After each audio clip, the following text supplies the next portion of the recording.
పండితుడు, జ్ఞాని ఆధ్యాత్మికోన్నతులు సమకాలికులైనప్పటికీ పరస్పరం కలవకుండానే ఈ లోకం నుండి దాటిపోవచ్చు. ఇరువురు హృదయ సామ్రాజ్యాధిపతులైన కారణం చేత ఒకే రకమైన భావ సమాధిని అనుభవిస్తుండడం చేత ఒకరినొకరు కలిసి చర్చించదగింది ఏమీ ఉండదు. ఇద్దరూ పరిపూర్ణులే కాబట్టి ఒకరి ద్వారా మరొకరు కొత్తగా తెలుసుకోదగింది ఏమీ ఉండకపోవచ్చు. తనని తాను విస్మరించి నవనమోన్మేషమైన దానిని చూడడంలోనే నిమగ్నమైన మనిషికి ప్రయత్నపూర్వకంగా ఒక పని చేయాలని కానీ ఒకరిని కలవాలని కానీ ఉండే అవకాశం లేదు. అతడి ఆనందానికి ఎప్పుడూ ఏ కొరత ఉండదు కాబట్టి అతడు ప్రత్యేకంగా తలపెట్టే కార్యమంటూ ఉండదు. తటస్థపడ్డవారిని చూడడం, వారు అడిగిన మాటకు సమాధానం చెప్పడంతోనే సరిపోతుంది.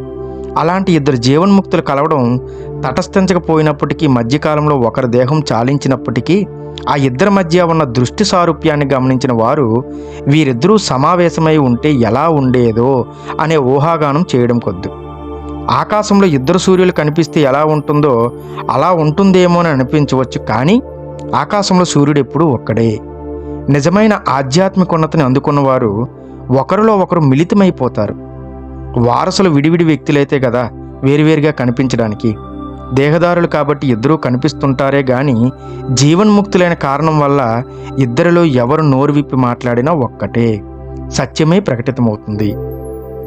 ఇది గ్రహించలేని వారు ఈ పురుషుల్ని ఏవో అనవసర ప్రశ్నలు వేస్తుంటారు. బొంబాయి పట్టణంలోని ఒక సామాన్య గృహంలో సంసారిగా నివసించి కాలం చేసిన మహనీయుడు నిసర్గదత్త మహారాజును రమణ మహర్షిని గురించి మీ అభిప్రాయం ఏమిటండి అని ఒకరు అడిగారు. మేమిద్దరం ఒకే రకమైన సనాతన స్థితిలో ఉన్నవాళ్ళమే. ఆ విషయం అలా ఉంచండి. మీకైతే మీ పేరు, మీ శరీరం తప్పితే మిమ్మల్ని గురించి మరేమీ తెలియదు.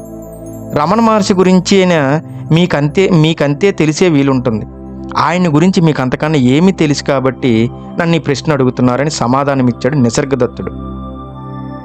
అప్పటికీ ఊరుకోక ఆ పృచ్ఛకుడు, మీరు మహర్షిని కలిసి ఉంటే ఏమై ఉండేదంటారు అని సంభాషణ పొడిగించాడు. బహుశా ఇద్దరము సంతోషపడుండే వాళ్ళం అనుకుంటాను. 4-5 మాటలు కూడా మాట్లాడుకొని ఉండవచ్చు అన్నాడు ఆ అద్వైతి. ఆయన మిమ్మల్ని జీవన్ముక్తిగా గుర్తించి ఉండేవారంటారా అని సాగదీశాడు ఆ వ్యక్తి. తప్పకుండాను.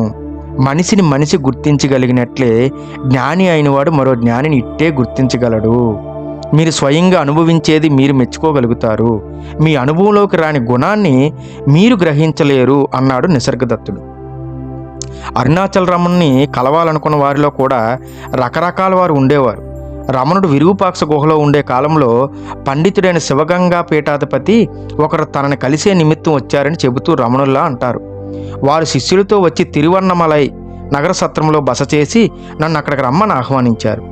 మనమేమి పండితులమా, పోయేందుకు మనకేమి అర్హత ఉన్నదని రానన్నారు. వారది విని తామే శిష్యులతో బయలుదేరి పెద్ద పల్లెంలో సరిగంచు సాలువ 116 రూపాయలు పెట్టుకొని నా వద్దకు రావాలని కొండ ఎక్కుతూ ఉంటే నేను ములైపాలు తీర్థం వద్ద నుండి కమండలం పట్టుకొని విరూపాక్ష గుహ పోతున్నాను. ఆ మధ్యన ఉన్న వృక్షం వద్ద ఉభయలము కలుసుకున్నాము. వారి పల్లెం నా ముందు పెట్టి ఇది తాము స్వీకరించాలి అంటే నేను సమ్మతించలేదు. కడకు డబ్బు వారే ఉంచుకొని శీతాకాలంలో కప్పుకోవడానికి ఉపయోగపడుతుంది సాల్వా గ్రహించండి బలవంత పెట్టారు. తిరస్కారం కూడదని అది మాత్రం తీసుకొని సరిగా అంతా చింపి ఉంచి అంచులు కుట్టు కప్పుకుంటూ వచ్చాను. వారు వెంటనే వెళ్ళారు. అప్పటికే చాలా వృద్ధులు ఇక్కడికి వచ్చి వెళ్ళిన కొద్ది రోజులకే సిద్ధి పొందారు అన్నారు. వారేమైనా భగవానుని ప్రశ్నించారా అన్నాడు ఒక భక్తుడు. ప్రశ్నించటానికి ఏమున్నది, వారు మంచి వివేకం కలవారు, పండితులను.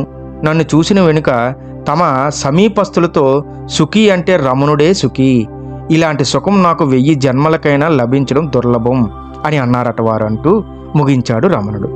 పాండిత్యానికి ఉండే ప్రయోజనాలు పాండిత్యానికి ఉన్నాయి, కానీ ఆత్మజ్ఞానం వల్ల లభించే అత్యంత సుఖం సాఫల్యం వేరు.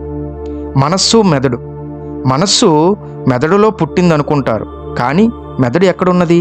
శరీరంలో ఉన్నది. శరీరమే మనస్సు చేసిన కల్పన అని నేను అంటున్నాను. శరీరాన్ని అందులోని మెదడును సృష్టి చేసినది మనిషే. ఆ మెదడు తన స్థానమైనట్లు నిర్ణయిస్తున్నది మనస్సే.